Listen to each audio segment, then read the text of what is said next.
저희 시어머니는 굉장히 독특하신 분입니다.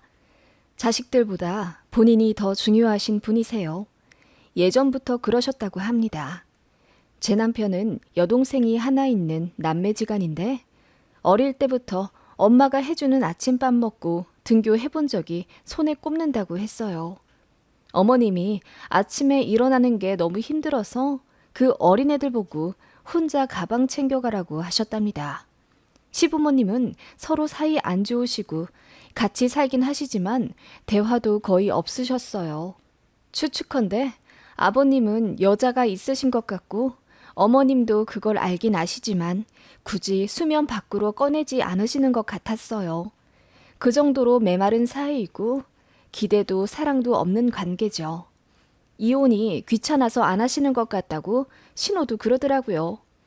아무튼 어머님은 자기 자신이 가장 중요하신 분이라 그런지 결혼식 때 혼주 한복을 본인 얼굴 톤에 잘 어울리는 주황이나 분홍으로 하고 싶다고 우기셔서 굉장히 당황했었어요. 저는 15년 전에 결혼했는데요. 그때도 이미 세상이 많이 바뀌어 있던 터라 굳이 혼주 한복에 큰 의미를 두지 않는 예식도 있긴 했어요. 그래서 그냥 어머님 하고 싶은 대로 하시라 냅뒀더니 정말 주한 계열로 맞추셨더라고요. 그날 하객분들 중에 나이 지긋하신 분들은 저희 시어머니 한복색을 보며 혀를 끌끌 차셨다더군요. 아무리 그래도 전통대로 해야 모양새가 괜찮은데 저희 시어머니 한복색으로 자존심 세우는 걸 보니 며느리 될 사람 불쌍하다면서 화장실에서 수군대셨나 봐요. 그걸 저희 친정 식구들 중에 가까운 친척이 들었고 저희 친정 어머니 귀에도 들어가서 많이 속상해 하셨어요. 그런데 예상외로 정말 그때만 딱 자기 고집 부리시고 저희 사는 거에는 관심이 정말 없으시더라고요. 그래서 예물예단 같은 걸로 트러블도 거의 없었고 신혼집 정하는 것에도 간섭을 아예 안 하셨어요. 그럴 만도 한 게 시댁에서 지원을 하나도 받지 않았거든요. 물론 돈 안 주면 말도 하지 말아야 한다는 건 아니지만 제 친정에서 5천 해주신 거 아시고도 아무 말 없으시더라고요. 시댁 사정이 그리 여유롭지 않으니 저도 깊게 수긍했습니다. 시부모님 민망하실까봐 저도 그 얘기 더 꺼내지도 않았고요. 그렇게 결혼 생활했고 아이도 둘 낳아 키우는 동안 시어머니와 큰 마찰은 없었어요. 차로 2시간 정도 거리에 떨어져 살기도 했고 어머님도 본인 취미며 사람들 만나는 것에 바빠 저희한테 관심이 없으셨거든요. 문제는 어머님이 이혼하시고 난 이후부터였습니다. 처음엔 별거를 하시겠다고 하시더니 나중에 자식들 모두 불러 앉히고는 이혼하겠다 선언하셨어요. 그런데 아버님이 돈 욕심을 내시며 집도 차도 재산도 전부 가져갔고 어머님은 한 푼도 안 주시겠다고 하셔서 법정 싸움을 하게 되었네요. 남편과 신우는 어머님 편을 들었고요. 그 결과 아버님은 저희에게 큰 실망을 했다고 하셨고 연을 끊고 살겠다며 전화번호도 바꾸고 아예 먼 지방으로 이사가서 연락도 않고 살게 되었어요. 그게 저희 둘째가 유치원 다닐 때 일이었습니다. 아버님은 매일같이 저와 남편에게 전화로 욕설을 퍼부으셨고 어머님은 어머님대로 속상하다며 매일 저에게 전화해 대성통곡하시는 거 맞춰드리느라 너무 힘들었어요. 결국 어머님은 위자료로 2천만 원 갖게 되셨고 연금 반 나누기로 하셨네요. 반 나누어봤자 100만 원 극초반대라 어머님은 자식들 도움이 없으면 생계를 유지하기 힘드셨어요. 게다가 집도 없어서 월세 계약하셨거든요. 일은 따로 안 하셨고요. 그래서 시부모님 이혼하신 이후로 저희랑 신혼애가 한 달에 30만 원씩 모아 어머님 드립니다. 돈도 돈이지만 다른 문제 때문에 어머님이 힘들어지게 되었어요. 안 그러던 어머님이 자식들, 특히 제 남편에게 집착을 하시더군요. 이혼한 게 컴플렉스가 되어서인지 사람들과 연락도 끊고 거의 칩거 하시더라고요. 돈도 없고 집도 없고 모두에게 버림받았다고 생각해서인지 눈물도 많아지시고 저희를 그렇게 자주 찾으셨어요. 그래서 결국 저희 사는 지역으로 이사를 오셨고요. 처음엔 합가하고 싶다고 은근히 본심 내비치시는 걸 제가 매몰차게 거절했습니다. 당시 애들 초등학생이라 손도 많이 가는데 제가 어머님까지 모시고 살 자신이 없었어요. 애들이 어려서 손이 많이 필요한 나이면 몰라요. 이제야 애들 스스로 세수하고 밥도 혼자 떠먹어 편해졌고 저도 작은 애만 조금 더 키우고 나가 일하려고 했거든요. 그런데 집에 시어머니까지 계시면 저는 정말 못 살 것 같았어요.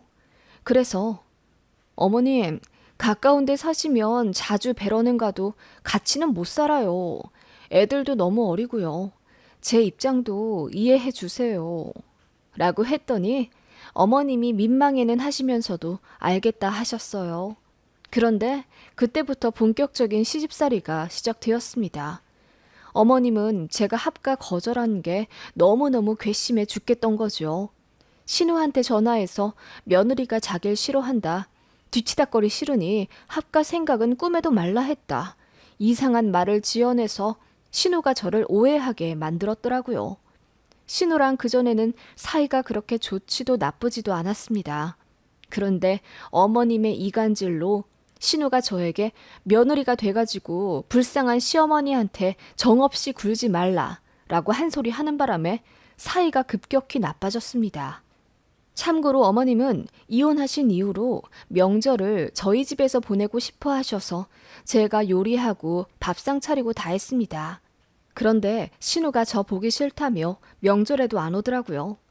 어머님은 자신이 손님이라고 하면서 설거지 하나 하지 않으셨어요.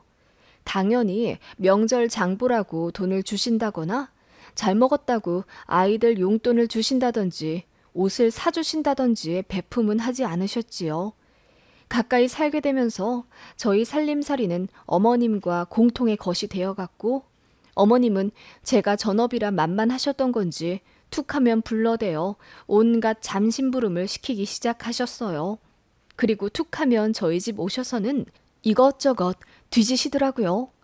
못 보던 옷이라도 나오면 너 이 옷 새로 샀냐? 네 시애미는 돈 없어서 옷도 한 장 못 산 지 지금 반년이 넘어가는데 너는 어떻게 옷을 새로 살 생각을 해? 라며 화를 내셨어요. 아이들 방도 구조까지 다 외워두시고는 못 보던 작은 책장이라도 보이면 이거 새로 산 거야? 책은 도서관에서 보면 되지. 돈 아깝게 뭐하러 자꾸 애들 책을 사주고 그래. 그 책 살 돈 있으면 나를 좀 주지 그러니? 라며 잔소리를 하셨지요. 그리고 제가 시간이 많으니 낮에는 본인과 놀아달라며 드라이브 시켜달라, 교회 카페 데려가달라 조르셨습니다. 자식들에게는 관심이 없는 줄만 알았던 쿨한 어머님이셨는데 그게 아니었던 겁니다. 그전에는 사람들도 만나고 취미도 있으셨기에 자기 자신이 우선이었던 거고 이사와 관심 둘만한 게 마땅치도 않고 이혼 이후라 마음이 허전했던 어머님은 그렇게 돌변하셨지요. 그래서 제 결혼 생활도 지옥으로 변해갔습니다. 전업이라 더 저를 괴롭히나 싶어 취직도 해보았어요. 둘째가 아직 어려 마음이 안 놓이긴 했지만 저도 어머님 때문에 스트레스 많이 받아 탈모까지 오니 어떻게든 벗어나 봐야겠다 싶더라고요. 남편도 어머님께 뭐라 화도 내고 설득도 해봤지만 잘 안 됐어요. 어머님은 며느리나 아들이나 똑같이 무시하셨죠. 아무튼 그렇게 취직을 해 10시부터 5시까지 어머님이랑 차단되어 사니 좀 살겠더라고요. 애들 아플 때마다 발 동동거리긴 했지만요. 그치만 주말에도 어머님으로부터 자유롭지 못했어요. 어머님은 평일에 차곡차곡 쌓여져 있던 외로움 혹은 짜증을 주말에 아들네 집에 와 풀고 싶어 하셨지요. 어머님께 화를 안 내봤냐고요? 당연히 적당히 좀 모시면 안 되냐. 나도 힘들다. 하소연도 해봤지요. 어머님이랑 거리도 두고 선도 긋고 싶어서 오만 방법도 다 써봤습니다.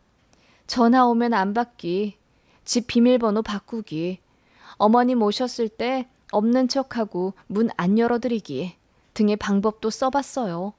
그런데 안 통했어요.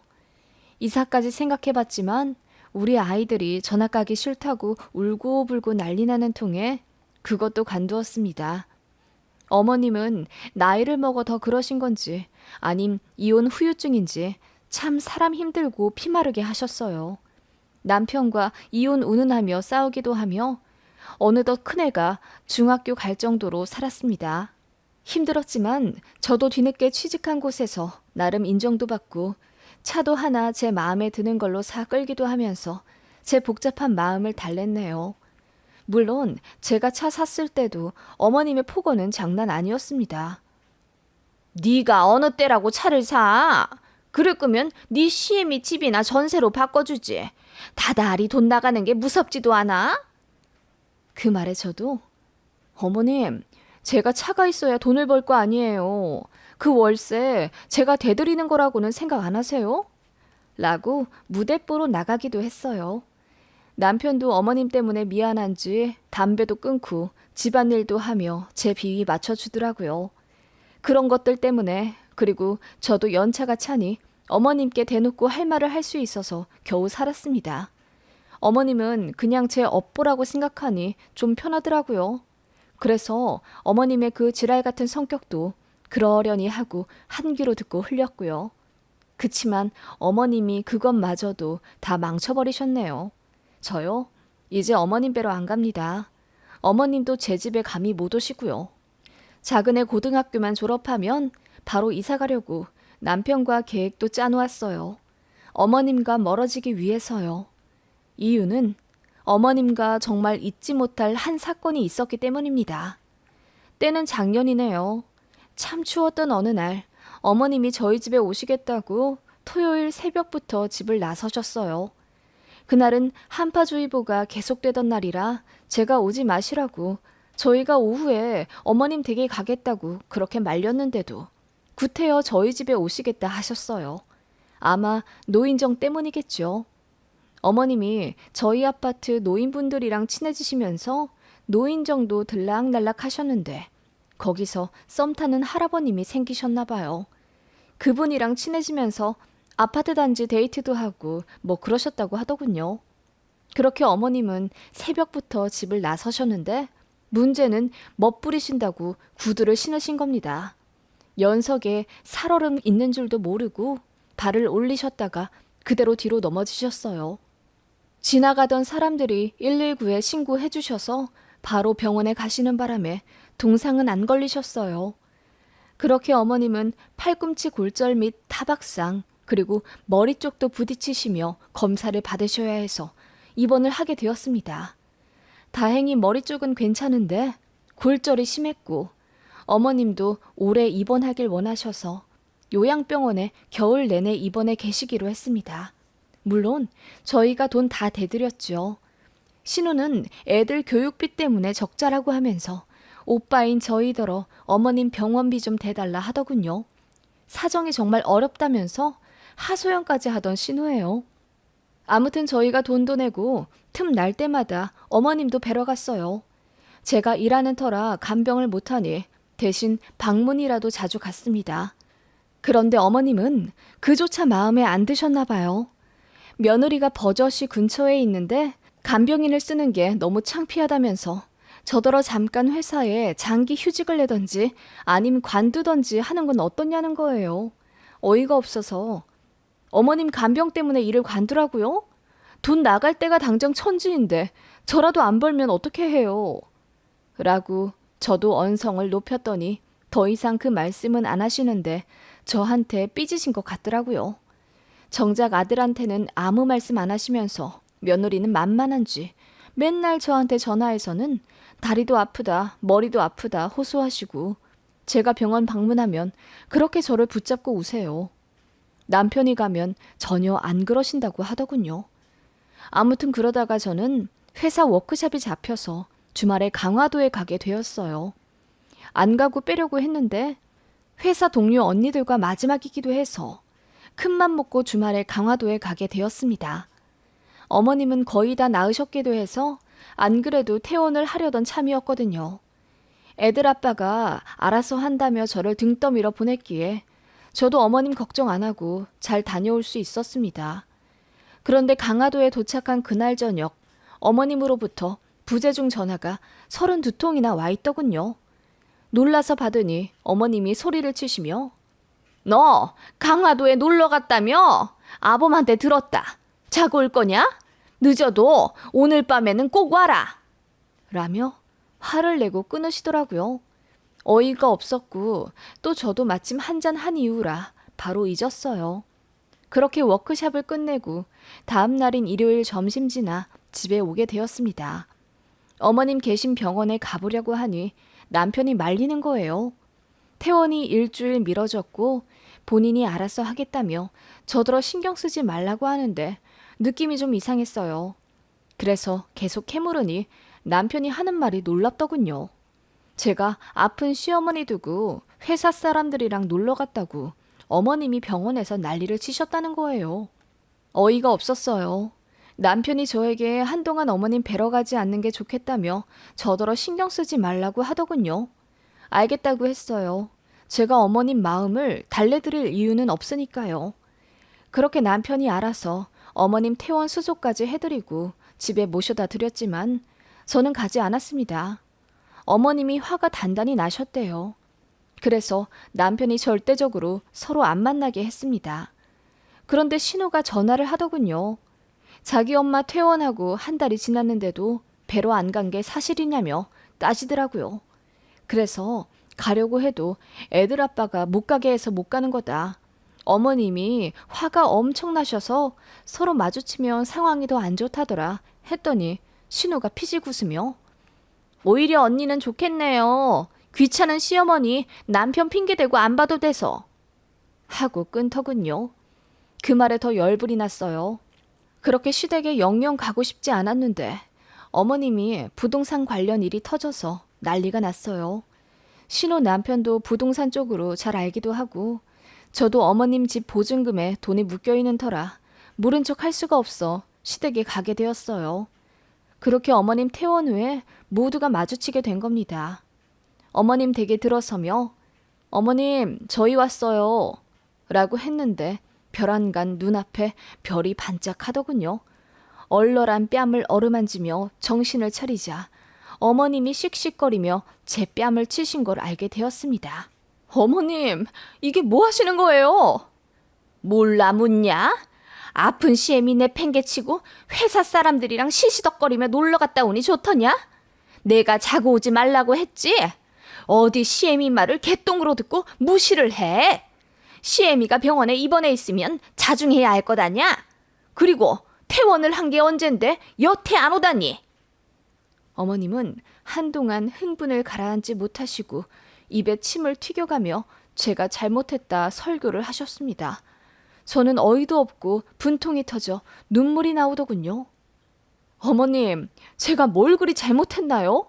그간 어머님 생활비며 이번에 병원비도 저희가 다 대드렸어요. 그거 아들 혼자 낸 것 같으세요? 저 아니었으면 시댁에 들어가는 돈 절대 커버 못 쳤어요. 그렇게 열심히 살면서 다닌 회사 사람들끼리 하루 간 거예요. 이 사람은 어머님 입원해 있을 때도 회식이며 뭐며 할 건 다 했어요. 저는 안 돼요? 제가 뭘 그리 잘못했다고 뺨까지 때리시는 건데요. 제가 그렇게 소리치며 따져 물으니 어머님이 혀를 끌끌 차시더군요. 뒤늦게 남편이 알고 귓길이 날뛰며 화를 냈고 한순간에 어머님 집은 초토화되었습니다. 그때 신혼에도 마침 도착을 했어요. 심상치 않은 상황에 놀라더니 자초지종 듣고는 지 엄마 편 들더라고요. 하긴 엄마는 아파서 입원해 있는데 며느리가 여행 가면 좀 서운하긴 하시겠죠. 언니가 너무한 건 맞지 않아요? 그 말에 저는 푸하 웃어버렸습니다. 이보세요 아가씨. 아가씨는 아픈 엄마 두고 놀러 다닌 거 안 미안해요? 나야 우리 엄마 아니지만 아가씨한테는 엄마잖아요. 누가 더 나쁜 년이죠? 제 말이 끝나자 신우 동공이 흔들리더니 무슨 말 하냐 묻더군요. 제가 스마트폰을 들어 신우 카톡 프로필 사진을 떡하니 보여줬습니다. 이거 저 강화도 간 지난주잖아요. 아가씨도 지난주에 강릉 갔으면서 왜 모른 척 시침이 떼요? 그러자 신우가 그거 엄마 아프기 전에 놀러 간 거거든요. 라고 하더군요. 그 말에 제가 소리를 질렀죠. 웃기지 마. 이거 강릉 행사 지난주부터 열린 거잖아. 안 그래도 내가 다 찾아봤거든? 속이려면 제대로 하지 그랬어. 머리가 나빠서 그게 안 되니? 그러자 어머님이 입을 떡 벌리며 놀라시군. 신우는 얼굴이 새빨개져서는 뭐? 아니 나는 그냥 당일치기로 잠깐 머리 식히러 다녀온 거예요. 그리고 왜 반말해요? 너 뭔데 나한테 반말 찍찍이야. 옳게 주제에. 라며 저에게 달려들더군요. 저는 그 순간 참지 못하고 신호의 싸대기를 풀스윙으로 날려버렸습니다. 나가 떨어질 정도로요. 어머님이 어이쿠야 소리를 치며 신호에게 달려가더군요. 그리고는 저더러 무슨 짓이냐며 호통치길래 제가 어머님, 아픈 어머님 두고 놀러 가는 건 맞을 짓이잖아요. 그래서 제가 똑같이 아가씨한테 해줬어요. 저 잘했죠? 어머님 자식만 귀한 거 아니잖아요. 저도 귀한 남의 집 자식이에요. 라며 무표정으로 얘기했더니 어머님이 아무 말 못하시더군요. 신우도 씩씩거리기만 할 뿐 조용히 있더라고요.